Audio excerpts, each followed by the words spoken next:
Hi folks, welcome to Ayisha's Aasha. எல்லாரும் எப்படி இருக்கீங்க? நான் ரொம்ப நல்லா இருக்கேன்.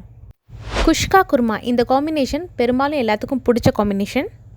பிகினர்ஸ்க்கு இது ரொம்பவே ஈஸியான மெத்தட். ப்ரெஷர் குக்கரில் குஷ்கா எப்படி செய்யலான்றதை பார்ப்போம். வாங்க வீடியோக்குள்ளே போகலாம். பெரும்பாலும் நம்ம வீட்டில் இந்த காப்படி இருக்கும். இது அரிசி மெஷர் பண்ணுறதுக்காண்டி நம்ம யூஸ் பண்ணுறது. இதில் 2 காப்படி அரிசி நான் இந்த மாதிரி தண்ணியில் ஊற வச்சுருக்கேன். நல்லா கழுவி அலசி அரை மணி நேரத்துலேருந்து 1 மணி நேரம் ஊற வைங்க. பாஸ்மதி இருந்தாலும் ஓகே, இல்லை சீரக சம்பா யூஸ் பண்ணிங்கனாலும் ஓகே தான். நான் இன்றைக்கி பாஸ்மதி ரைஸ் யூஸ் பண்ணியிருக்கேன். ஃபர்ஸ்ட் ஸ்டவ் ஆன் பண்ணிக்கோங்க.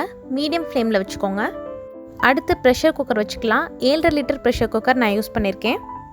100 ml எண்ணெயை சேர்த்துக்கோங்க. 2 இன்ச் பட்டை, 6 கிராம்பு, 6 ஏலக்காய் நம்ம சேர்த்துக்கலாம். 1 கைப்பிடி அளவுக்கு புதினா இலையை சேர்த்துக்கோங்க. 2 பச்சை மிளகாய் சேர்த்துக்கலாம். அடுத்து பெரிய வெங்காயம் 4 ஸ்லைஸாக கட் பண்ணது நான் சேர்த்துக்க போகிறேன். அடுத்து நறுக்கின கொத்தமல்லி 1 கைப்பிடி சேர்த்துக்கலாம். இது எல்லாமே நல்லா கலந்து விட்டுக்கோங்க. வெங்காயம் வதங்கிட்டே இருக்கட்டும். அடுத்து மீடியம் சைஸ் தக்காளி 2 எடுத்துக்கோங்க. இதை இந்த மாதிரி ரஃபாக சாப் பண்ணி சேர்த்துக்கோங்க. சில பேர்த்துக்கு தக்காளி சேர்க்க பிடிக்காது, ஏன்னா அது குஷ்கா ஒயிட் கலரில் இருக்கணும்னு ஆசைப்படுவாங்க. அவங்க தக்காளியை சேர்த்துக்கிறத அவாய்ட் பண்ணிக்கலாம். 2 காப்படிக்கு நான் 3 டீஸ்பூன் உப்பு சேர்த்துக்க போகிறேன். உங்களுக்கு தேவையான அளவு எவ்வளவோ நீங்கள் அதுக்கு தகுந்த மாதிரி சேர்த்துக்கோங்க. 2 டீஸ்பூன் இஞ்சி பேஸ்ட்டும் 2 டீஸ்பூன் பூண்டு பேஸ்ட்டும் நம்ம சேர்த்துக்கலாம். நான் இஞ்சி பூண்டு பேஸ்ட் தனியாக அரைச்சிருக்கேன். நீங்கள் ஒன்றா சேர்த்து அரைச்சிருந்தீங்கன்னா 2 டேபிள் ஸ்பூன் இஞ்சி பூண்டு பேஸ்ட் சேர்த்துக்கோங்க. இதை நல்லா கலந்து விட்டுக்கோங்க. பச்சை வாசனை போகிற வரைக்கும் இதை நல்லா வதங்க விட்டுக்கலாம்.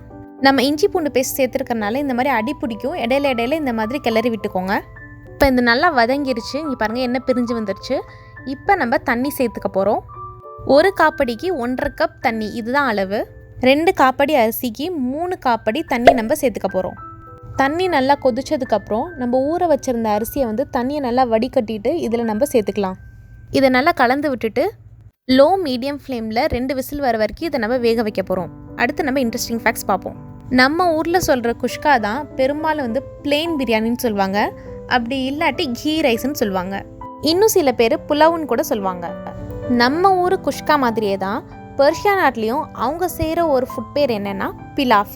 அது ரொம்ப ஃப்ளேவர்ஃபுல்லாக இருக்கும். அதில் கறியும் அவங்க யூஸ் பண்ணுவாங்க. நம்ம ஊரில் எப்படி பிரியாணி நம்ம செய்கிறோம் அதே மாதிரி தான், ஆனால் இந்த டெக்ஸ்சரில் தான் இருக்கும். இந்த வீடியோவில் நீங்கள் பார்க்குற டெக்ஸ்சரில் தான் அந்த பிலாஃப் இருக்கும்.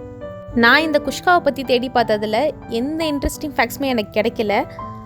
எனக்கு கிடைச்ச ஒரே ஒரு சிமிலாரிட்டி ஃபுட்டில் இந்த பெர்ஷியன் யூஸ் பண்ணுற இந்த பிலாஃப் தான். உங்களுக்கு இந்த சிமிலாரிட்டிஸ் பிடிச்சிருந்தா கண்டிப்பாக லைக் பண்ணுங்கள். ஐஷாஸ் ஆஷாக்கு சப்ஸ்கிரைப் பண்ண மறந்துடாதீங்க. 2 விசில் வந்ததுக்கப்புறம் நீங்கள் ஸ்டவ் ஆஃப் பண்ணிடுங்க. ப்ரெஷர் ரிலீஸ் ஆனதுமே குக்கரை ஓப்பன் பண்ணி இந்த மாதிரி கிளறி விட்டுக்கோங்க. அப்போ தான் உங்களுக்கு சாப்பாடு இப்படி உதிரியாக இருக்கும், நல்லாவும் இருக்கும் சாப்பிட்றதுக்கு. குக்கர்லேருந்து வேறு பாத்திரத்துக்கு மாற்றி வச்சிட்டிங்கன்னா உங்களுக்கு அரிசி கெட்டி ஆகாமல் இருக்கும். சாப்பிடும்போது உங்களுக்கு சாப்பாடு உதிரியாக இருக்கும். இப்போ நம்ம குஷ்கா ரெடி ஆயிடுச்சு. இது ஒரு நல்ல குருமாவோட நீங்கள் சேர்த்து சாப்பிட்டீங்கன்னா ரொம்ப சூப்பராக இருக்கும். நான் இன்றைக்கி கேமல் குருமாவோட சேர்த்து சாப்பிட போகிறேன். அது மட்டும் இல்லாமல் புதினா சட்னியோட சேர்த்து சாப்பிட்டா இன்னுமே டேஸ்ட் சூப்பராக இருக்கும். நான் செஞ்ச இந்த கேமல் குருமாவும் இந்த புதினா சட்னியோட ரெசிபியை நான் லிங்க் டிஸ்கிரிப்ஷன்லையும் கொடுக்குறேன், கார்ட்ஸ்லேயும் போடுறேன். தேவைப்படுறவங்க செக் பண்ணிக்கோங்க. கண்டிப்பாக இந்த குஷ்காவும் இந்த குருமா இந்த சட்னியை ட்ரை பண்ணுங்கள். என்ன இன்ஸ்டாகிராம், ஃபேஸ்புக், ட்விட்டரில் ஃபாலோ பண்ணாதவங்க ஃபாலோ பண்ணிக்கோங்க. உங்களுக்கு இந்த வீடியோ பிடிச்சிருந்தா லைக் பண்ணுங்கள், கமெண்ட் பண்ணுங்கள், ஷேர் பண்ணுங்கள். ஐஷாஸ் ஆஷாக்கு சப்ஸ்கிரைப் பண்ண மறந்துடாதீங்க. பார்வையாளர்கள் சந்தாதாரர்களாக இணைவீர்கள் என்பதே ஐஷாவின் ஆஷா. தேங்க்ஸ் ஃபார் வாட்சிங்.